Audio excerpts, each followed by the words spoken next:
of the Astrology of Terrible Things. This is the podcast where we share an astrology chart of a terrible event. And then with all the data, location, time removed, we try to figure out what happened during that terrible event, just using the position of the planets and the appearance of the chart. I'm your host, Carly Heath, and I'm a writer in Los Angeles. And I'm here with my co-host, Emily Simile, a teacher and TikToker whose TikTok is Emily Simile, Emily spelled with an I-E. And Emily does the Astrology of Terrible Things on TikTok.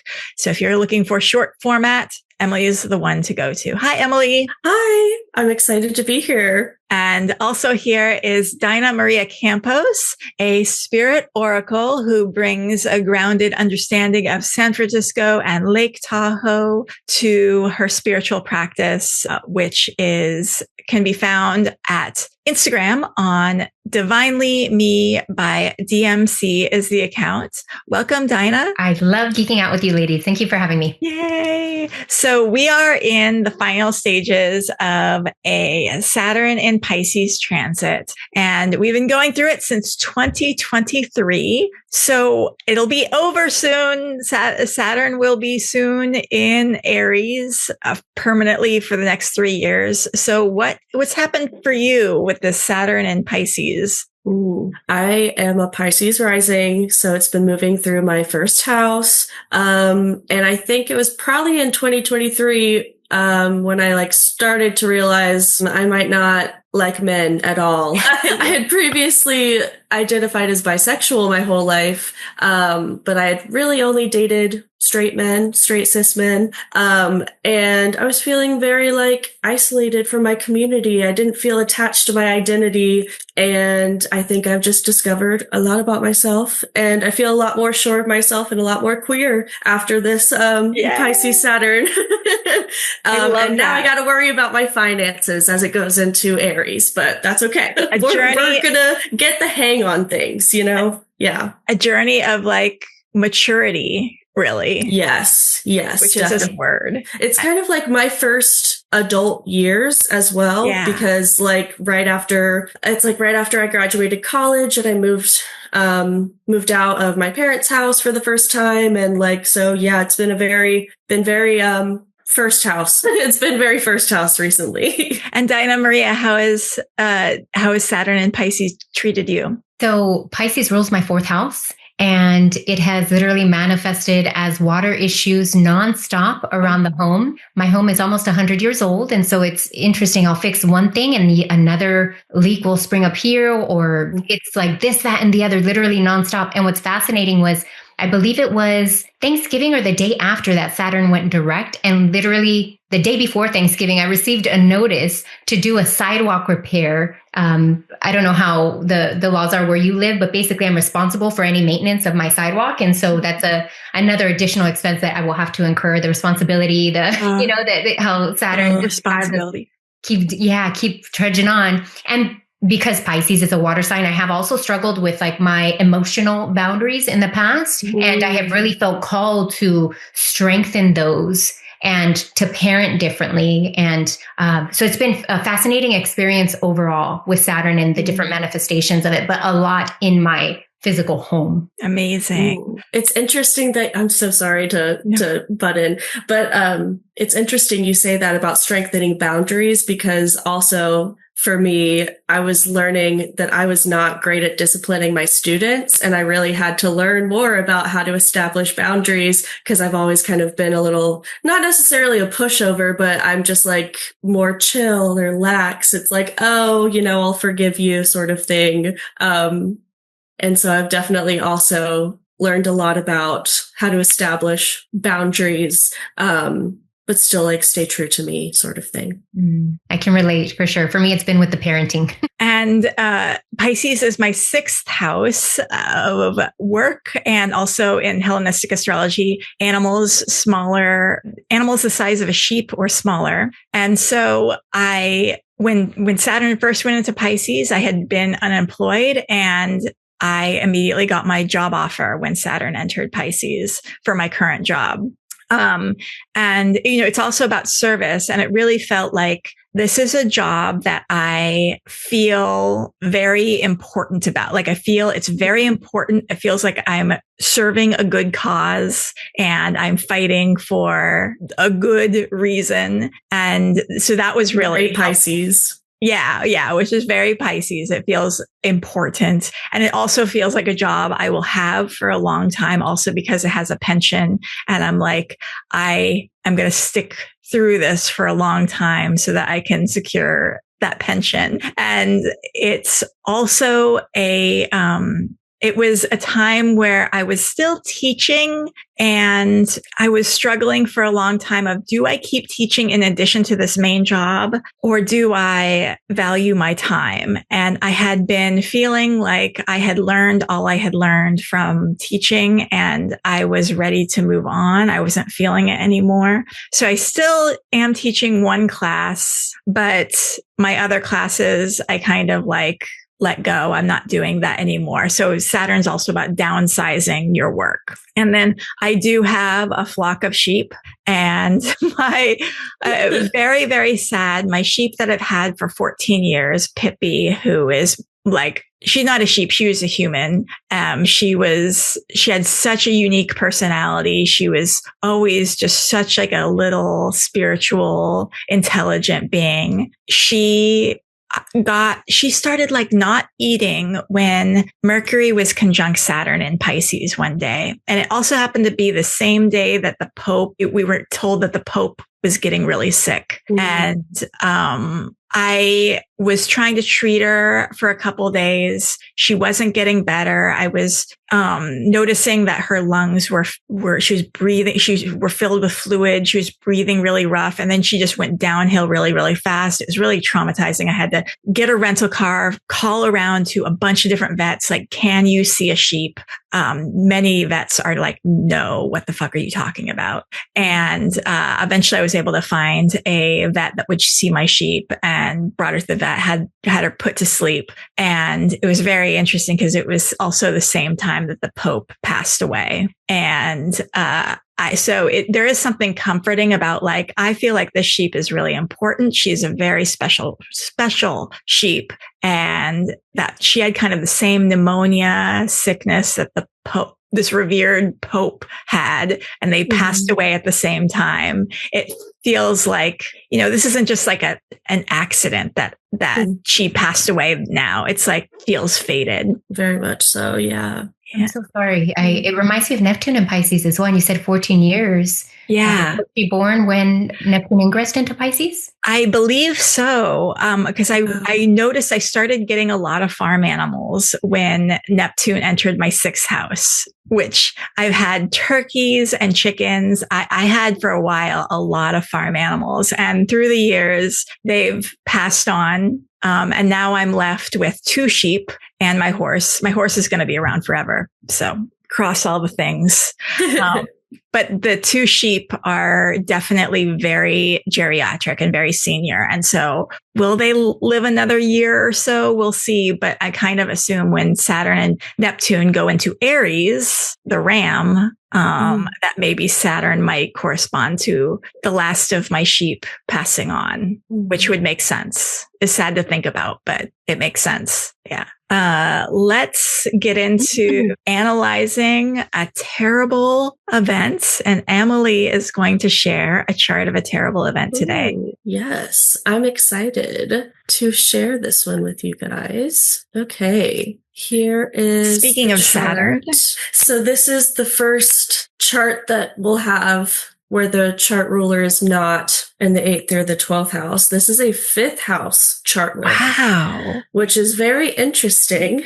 But the ruler of the 5th house is in the 6th house. Yes. Okay. We can describe the chart that we're seeing here. It is a 22nd degree Gemini ascendant, ruling over the 1st house with Gemini Saturn retrograde in the 1st house. Mm-hmm. We have the sun in Libra in the 5th house, and Mercury is also in Libra in the 5th house, as well as Mars. Mars and Mercury are making a conjunction within 1 degree, and then the sun is pretty close as well. So I would say that they're all conjunct. And And then we have Venus in the 6th house in Scorpio. And we have the moon conjunct Jupiter in the 7th house in Sagittarius. And they're making a pretty loose opposition to Saturn in the 1st house. And then for the outer planets, we have Uranus in Capricorn at 29 degrees in the 8th house, Neptune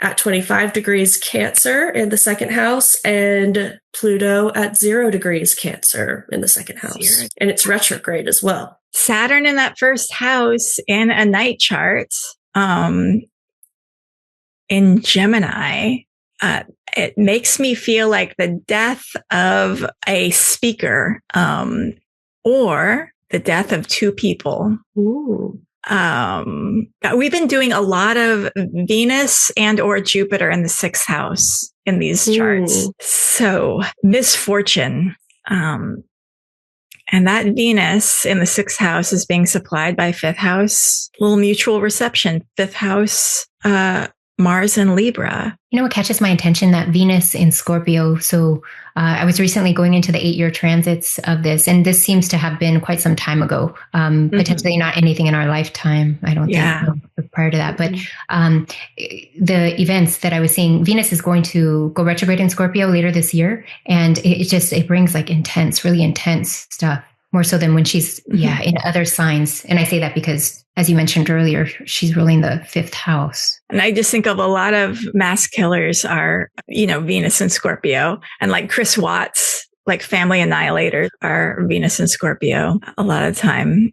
And the moon has just passed a conjunction to Jupiter in the 7th house, which is it Sagittarius? Is it long distance? Is it religion? Is it foreigners? Is it religion, foreigners, foreign travel? It does feel like religion to me. I don't know, just intuitively. And I also noticed that Mars in Libra, Mars doesn't love to be in Libra, is squaring that Uranus at 29 degrees Scorpio at that anoretic death degree in the 8th house. So that definitely has something to do with it, the sudden, shocking, unexpected nature of it. Okay, I'm ready to ask some questions. Does this involve a performer? I liked the word that you used, speaker. Yes, speaker. 100%. Okay. Definitely a speaker. Is religion an aspect here? No. Okay. So is there some sort of confusion with that Neptune opposing the Uranus? I wouldn't necessarily say that there's not necessarily confusion. Are there children involved? No. Okay. Is there a game involved or sport? I would say that hobbies and sports are tangentially related. Okay. I'm definitely going to talk about it, but maybe not exactly in the way that you would think. Is it some sort of like theft? Mars and Mercury hanging out together kind of make me think of like mischief and... This is not a theft. I forget how many questions we've asked. Maybe we've asked more than... Okay. That's okay. Yeah, it's fine. I forgot. So I'm going to go through my list of significant delineations, I say. Someone...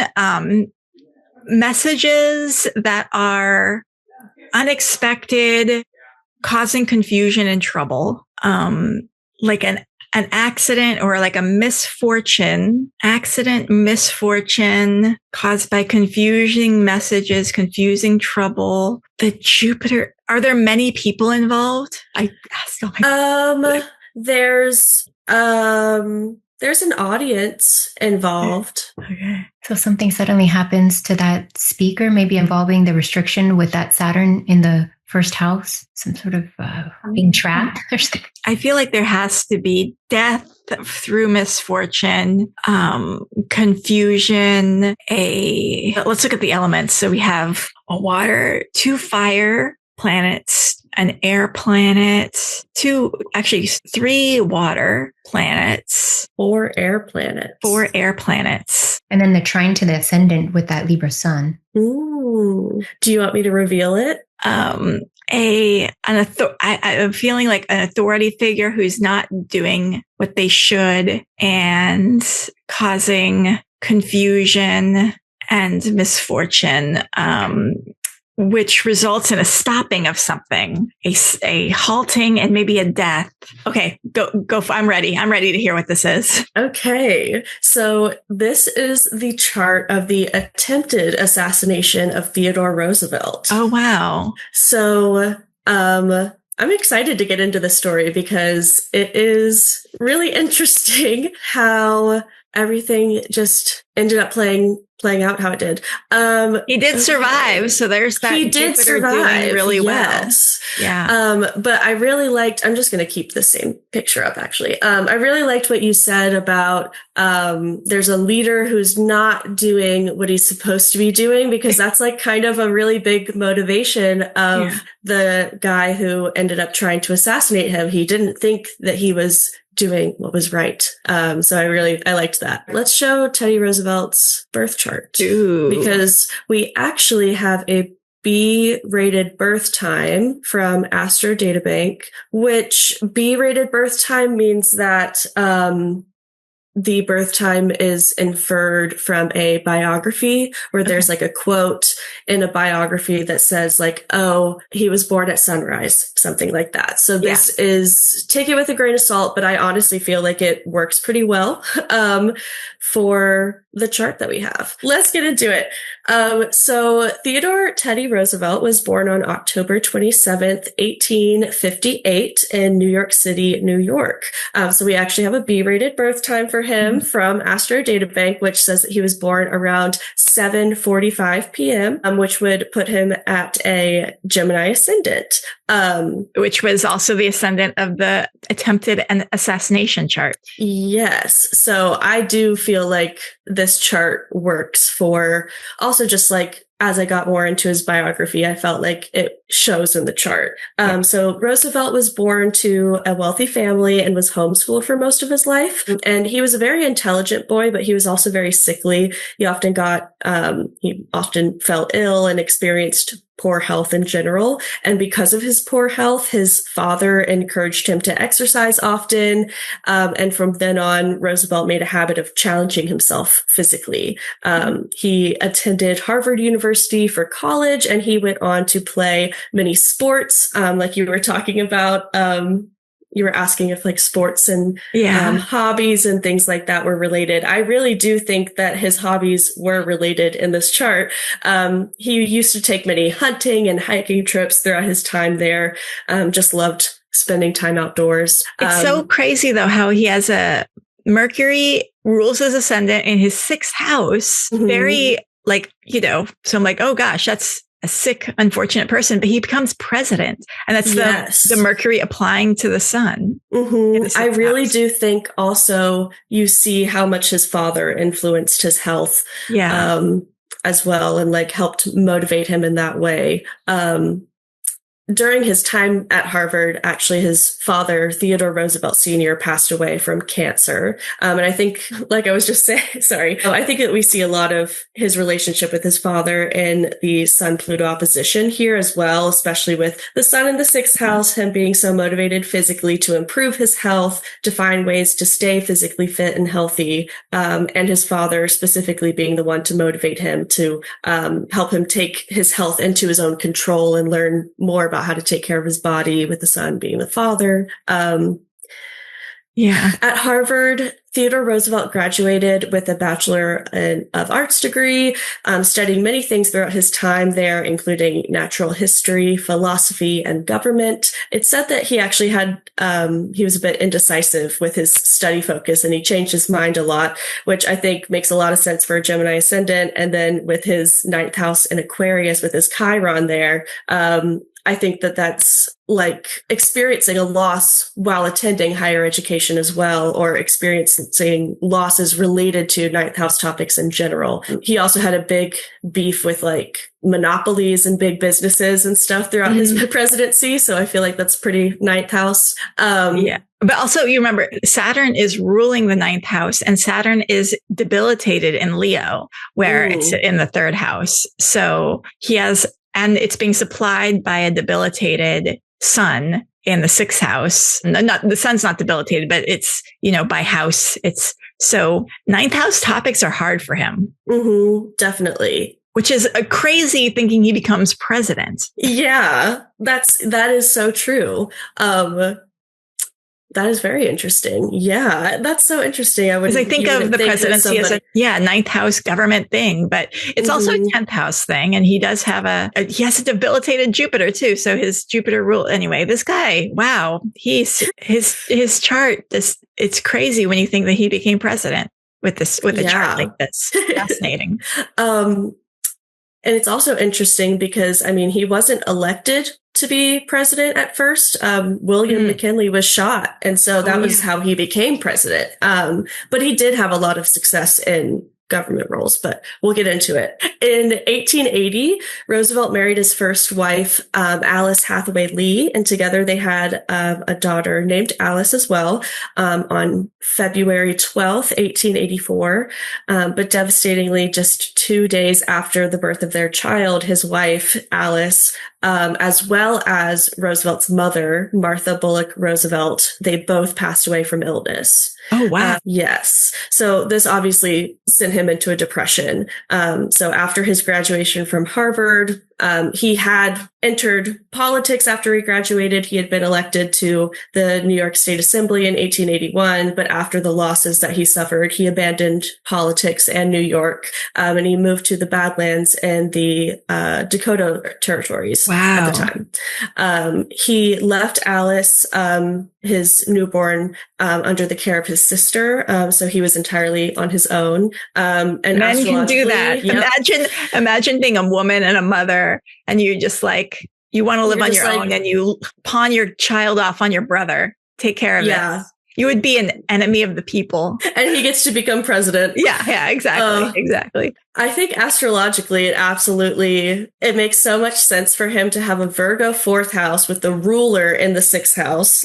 He went to go live on a farm. He purchased 2 ranches and he moved there to tend cattle. And he thought that work would keep him from spiraling into a depression. So he's just going to work, and try not to think about how sad he is instead of sitting with his grief, which I think is also very Scorpio sun in the 6th house, opposing Pluto in the 12th house. Yeah. With Pluto in the 12th house, that's a very transformative and difficult relationship with the darkness, the self-undoing sort of thing. I feel I found that seemed too much for him. Yeah. I found that 12th house Pluto people refuse to think about or acknowledge dark things. They're no, I'm not going to look at that. And so he's physical work. Don't think about the darkness. Yeah, literally. And it's also ruled by his Sagittarius Venus in the 7th house. And so it's related to his relationships too. Yeah. It's the people that,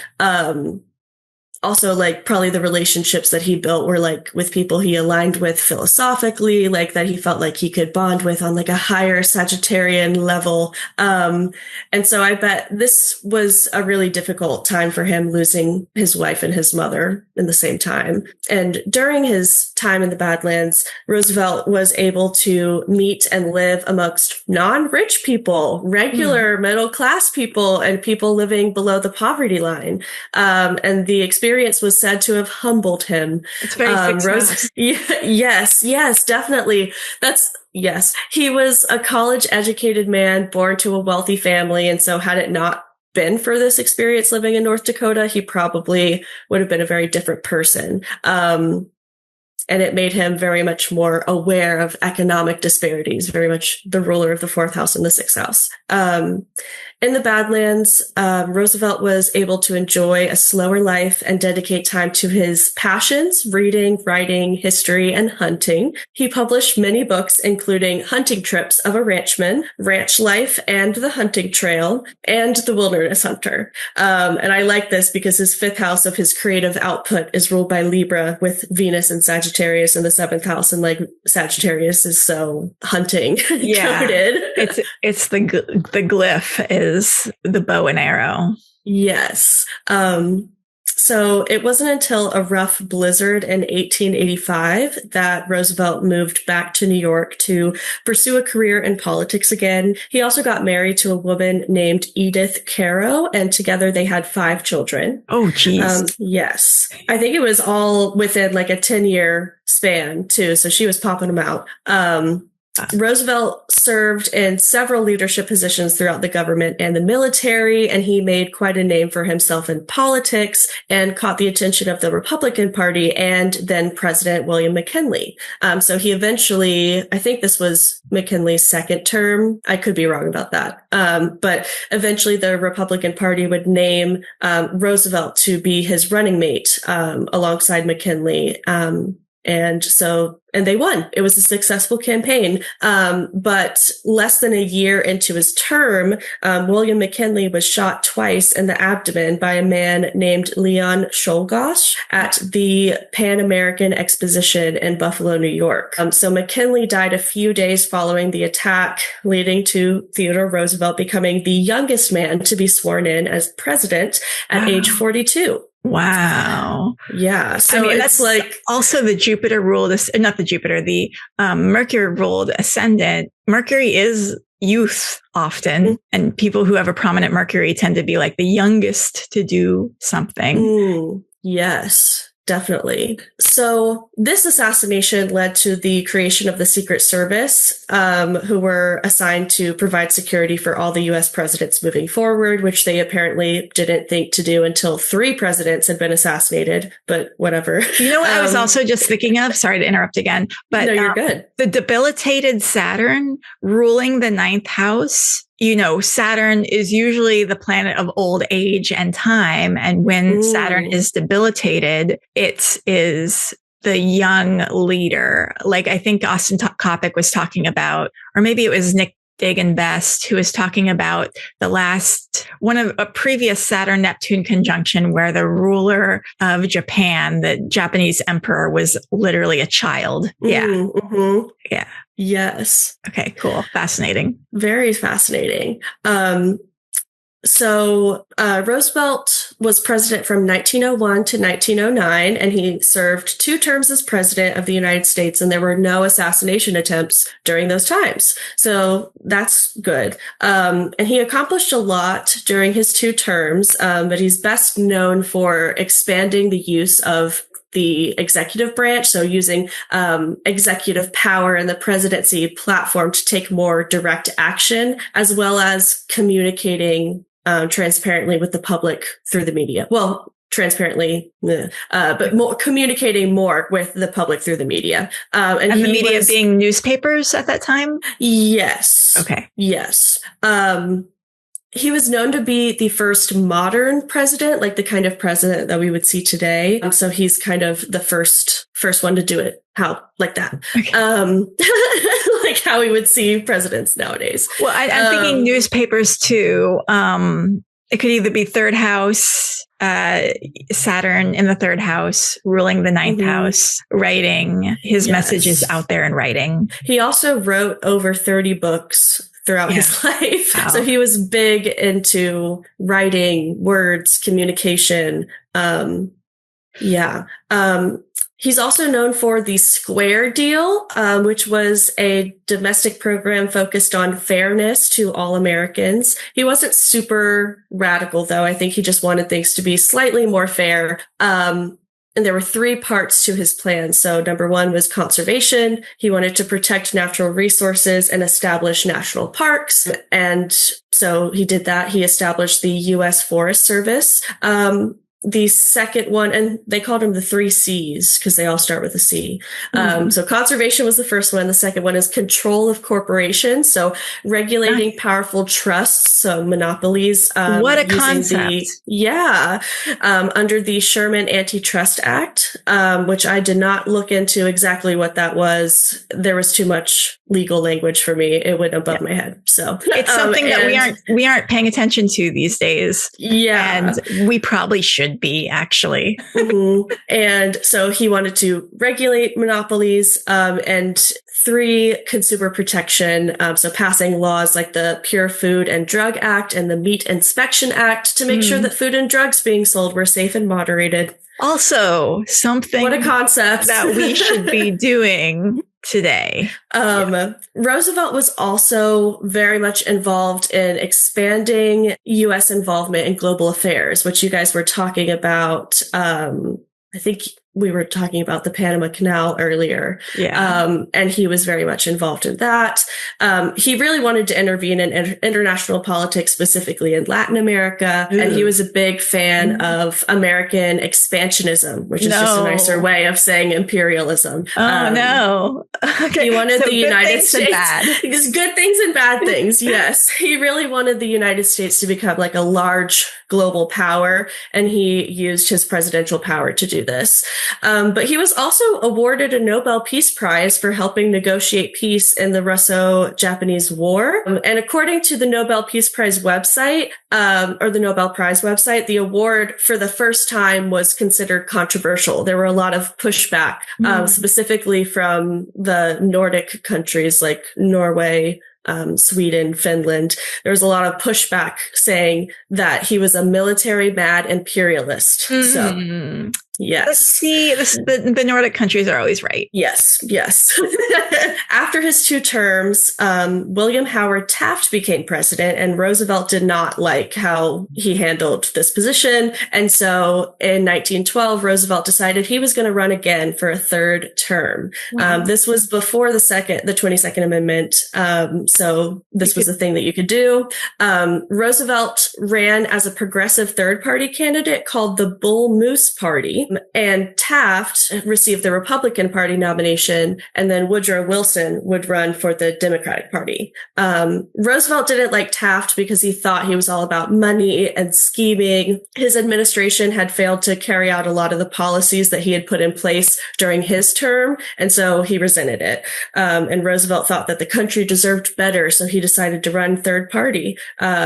And this caused a really big divide in the Republican vote, and it led to the eventual loss of both Roosevelt and Taft, and then Woodrow Wilson would become the 28th president of the United States. But on this campaign trail, we'll take it back. This is where I'll introduce John Schrank, the gunman. So John Schrank was born, let me put his birth chart up, and we do not have a birth time for him, but we have, can you see this okay? Yes. And then Jupiter opposite Pluto in Taurus. He's also he's also got Mars in Taurus at 4 degrees Taurus, conjunct Neptune in Taurus at 1 degrees Taurus. And that is a little section that was activated by Mars in Taurus during January 6th, 2021. And so I wonder if there's something about our country that gets activated whenever Mars is Taurus. Yeah. That is very interesting. Ooh, we will have to pay attention, especially when Mars is in Taurus. Okay. So John Schrank was born March 5th, 1876, which makes him a Pisces sun, in Germany to working class parents. In October 1889, when he was 12 years old, Schrank was adopted by his uncle and aunt, and the family immigrated to the United States. And he worked for his uncle and aunt at a bar they owned as a busboy and a bartender. They lived in New York City. They were in Manhattan. Or no, they were in the Lower East Side. Yes. And eventually, as Schrank got older, he would become the bar owner. And throughout his time growing up in the United States, Schrank developed a strong appreciation for the American founding fathers. He was very passionate and opinionated about American politics. Schrank was described as mild-mannered and reserved. He often kept to himself and didn't have many friends. Do we see anything in here in this chart that might indicate not having a lot of friends? So Saturn in Pisces, of debilitated Venus and Aries, and debilitated Mars, being supplied by a debilitated Mars and Venus conjunct Chiron. Oh, there we go. In Aries. Yeah. That's troublemaking friends for sure. Yeah. Maybe even specifically with women, like problems. Yeah. With women. Sure. And so, very interesting. But there was one woman, according to him, that he was close with, and her name, according to different sources, it's either Elsie or Emily, but her last name was Ziegler. And Schrank had been a roommate and a friend to her family for a few years after his uncle and aunt had moved away from the Lower East Side. But on June 15th, 1904, a passenger steamboat called the General Slocum caught fire and sank, and over 900 passengers on board the steamboat died, including John Schrank's good friend Elsie. And that's she was very 19. Saturn and Pisces. Interesting too that he has Uranus in Leo directly opposing Aquarius, because when you were saying like kind of a loner doing their own thing, I thought of Aquarius, and then to have that exact opposition and to lose like one of the few friends that you have in such a sudden way, and especially with that Leo fire. Definitely. Oh, yeah. She was only 19 years old when she died. And Schrank was the one who identified her body as well. This would be described as the greatest tragedy of his life. But it's important to note, though, that Schrank described the relationship he had with this woman as much closer than what her brother would say. Her brother said that Schrank had barely known her, that they were simply roommates, and that Schrank had fabricated this relationship with her in his head. So we don't exactly know how close they were, but judging by his mental state and how it declines, maybe they weren't as close as he thought they were. Although roommates between a man and a woman in the 1800s. Yes, he was living with their family. Oh, okay. I see. Yeah. So it was interesting. But shortly after Elsie's death, Schrank sold his family bar. And not soon after that, his aunt, the one who had been a mother figure to him, who had adopted him, she died. And then his uncle, who had been his father figure, also died in 1911.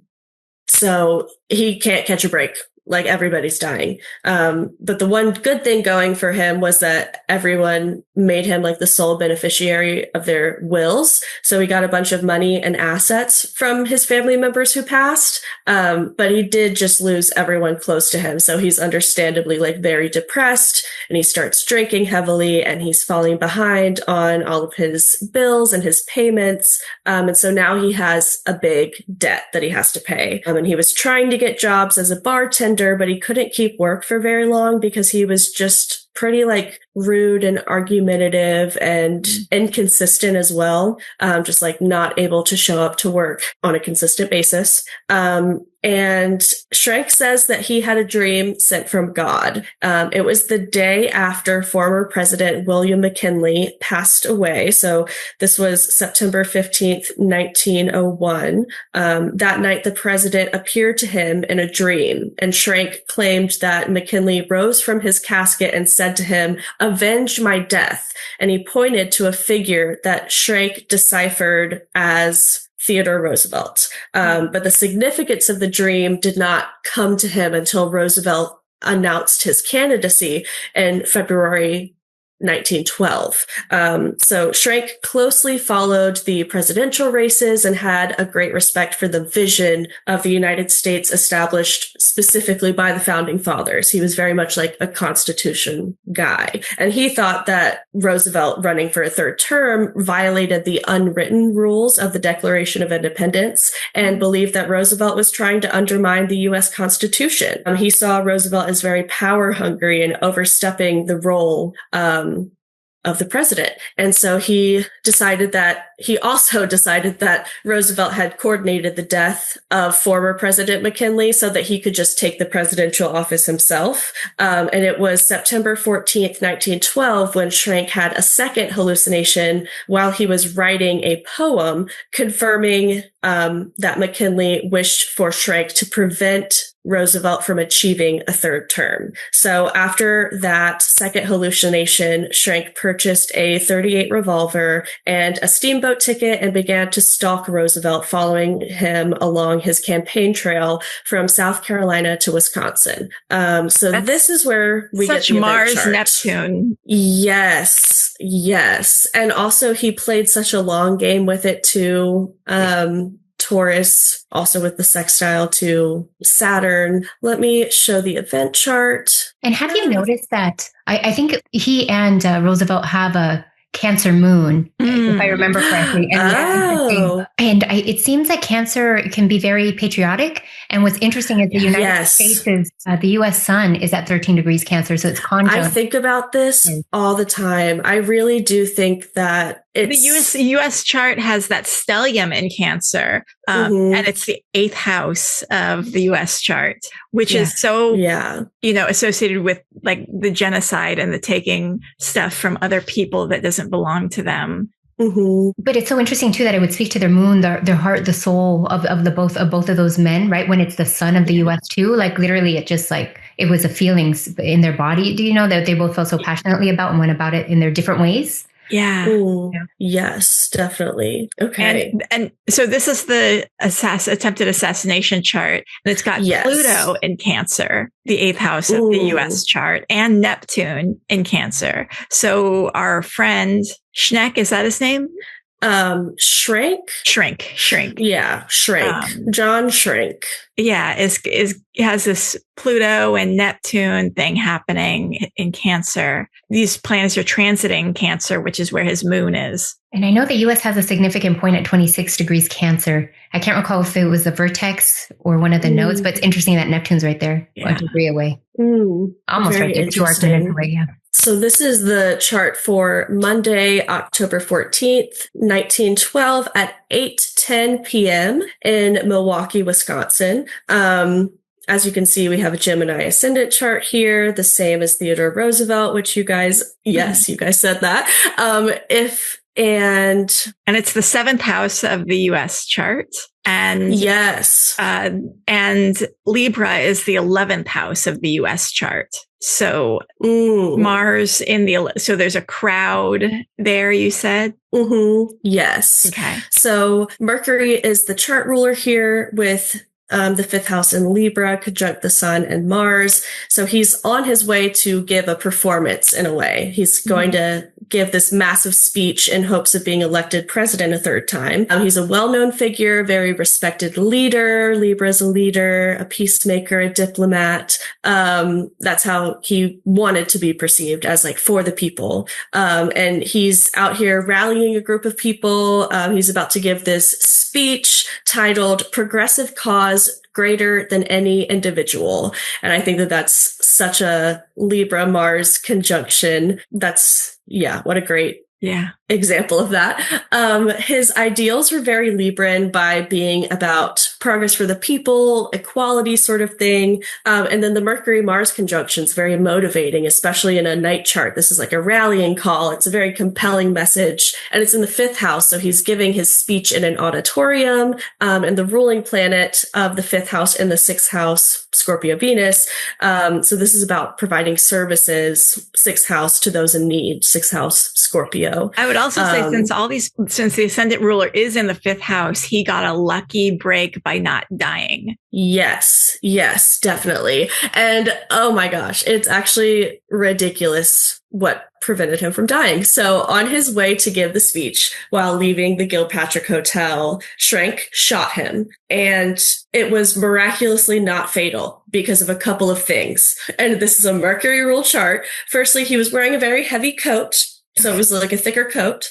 Secondly, he had a couple of things in his pocket. He had his eyeglasses and a 50-page speech that he had folded up and put in his pocket. And so his jacket, his eyeglasses, and the 50-page speech, basically prevented the bullet from lodging too deep inside of him. It slowed it down enough to the point where it didn't reach his lung. Words it's like literally saved him. Lucky words saved him. And Saturn Gemini. in the first house, like this is the greatest malefic here too. So like you would think it would be more damaging, but it's being ruled by the fifth house Libra Mercury. So it's literally like this injury to a world leader is mitigated by his creative output, his fifth house, this speech, Mercury, about peace and equality and fairness, Libra. And it's so mercurial because it's literally the small things that he puts in his pockets, like the small items and like the things that he's using to communicate. Yeah. I love how literal it is. Yeah. Amazing. Although it seems like a chart for the astrology of wonderful things. Yeah, I was thinking, I was like, it's terrible because it's an assassination. It was an attempted assassination, but also it's not so terrible. Sorry. My Pisces rising optimism coming out in how I choose my charts here. So the bystanders apprehended Schrank and held him in the hotel kitchen until police arrived. And the story goes that Roosevelt coughed into a handkerchief, and because he saw no blood, he correctly deduced that the shot had not entered his lung. He was right, and even though everyone encouraged him to seek immediate medical attention, he insisted on going into the auditorium and giving his speech anyway. Everyone told him to keep it short. He said no, and he went on for 84 minutes with blood trickling down his shirt as he spoke. And he was giving the pages of the speech with the bullet holes and the blood and all to the people in the audience. Like as he read the pages, he gave them out. And he was quoted to have said, "I don't know whether you fully understand that I have just been shot, but it takes more than that to kill a bull moose." Oh my gosh. But the Saturn in Gemini. So one, I know my lungs, Gemini, are not wounded. And then like the lungs will persevere and I will speak for a long time about not dying. But the fact that this is a night chart. Saturn. This is so risky. Yeah. I don't know exactly all the things astrologically that but you know what? Not so bad, but it's so interesting. This is proving a night chart Venus in the sixth house will save you from misfortune. A night chart Jupiter in the sixth house will not save you from misfortune. So we have learned something there. We've seen a lot of Jupiter not doing such great stuff in these mundane charts. Mostly because they're night charts. Yeah. So after his speech was over, Roosevelt sought medical attention and he made a full recovery. But they never ended up removing the bullet at all. I don't really know why. I think it was probably just the best medical thing to do at the time. And he ended up being fine and living for 7 more years and passing away suddenly in his sleep at age 60. Yeah. So, and I think that this is such an interesting chart. It's like the chart ruler falling in the 5th house. So that's putting the performance and the hobbies at the forefront of like my chart interpretation. I think that it's so interesting how his hobbies, like his knowledge of anatomy that he'd learned from hunting, for example, like he was able to correctly deduce whether or not he needed medical attention because of that. Yeah. And also with the Saturn, like in Gemini, like, yes, he's being intentionally hurt. Like we are definitely trying to like physically injure a person, but it's in Gemini and it's ruled by Mercury, and Mercury is quick in its movement. And it's like, this is a physical injury, but it's something that like passes quickly and it's recovered from quickly, even though it's Saturn. And so like Saturn has time, but whenever it's being ruled by Mercury, it's like, that's definitely going to be maybe not as, it's just, I don't know. And like Schrank taking that shot, it wasn't going to be as effective and accurate and concrete because it's a Gemini retrograde Saturn. But you know what I'm also thinking of, you know, in a night chart, Venus is going to save you. Venus is, yes, technically debilitated in Scorpio, but remember in a night chart, Mars is not a bad planet, and Venus and Mars have mutual reception here between the 5th house of good fortune and the 6th house of bad fortune. And I think it's Venus that saved him. That, you know, night chart Venus will saving you from bad fortune. Venus ruling the 5th house, where, you know, Venus has its joy in the fifth house, even though Venus is not in the fifth house here. I wonder if there is still a little bit of Venus helping out the fifth house, since by mutual reception, it has a little control over it. Definitely. Yeah. And to finish it off, John Schrank was committed to a psychiatric facility, and after thorough evaluations from professionals, it was concluded that Schrank suffered from delusions and he was not fit to stand trial. He passed away from pneumonia at age 67 in the Wisconsin Central State Hospital for the Criminally Insane. Oh. And that is the story of the attempted assassination of Theodore Roosevelt. Thank you. That's so fascinating. I had no idea that this happened. What a great story. Whenever I came across it, I was like, I have to make a little video about this. This is perfect. So I'm so glad I got to talk to you guys about it. Yeah. Is there anything else astrologically significant that we missed? I mean, the intention was to kill someone, but the outcome was not that. So you could say that the first house Saturn is your intention is not going to work out the way that you think it's going to be, if you're thinking of it from Schrank's point of view. And also the Mercury being, squaring Uranus and squaring Neptune, you're not going to shoot with the accuracy that you need to be successful in your goal. Yeah. And it's so interesting that it went straight through the speech, and it that exact placement. Yeah. It just happened to be not fatal. Yeah. Just so interesting. Cool. What a great story. I love this. And this is the Astrology of Terrible Things podcast. Be sure to, give us a like or a subscribe, comment, give us a little review, tell your friends about the Astrology of Terrible Things. And I have another podcast called Haunted Hollywood Hour, where we cover spooky, weird stories from Hollywood history. Be sure to be followed us on YouTube, because we share charts, and it's very useful for you to be able to view the charts that we are talking about in the podcast. So sometimes video will be a little bit more useful for you. Emily Simile can be found on TikTok at Emily Simile, Emily spelled with an I-E. And Emily does the Astrology of Terrible Things in TikTok format, very short. And Dinah Maria can be found on Instagram at Divinely Me by DMC.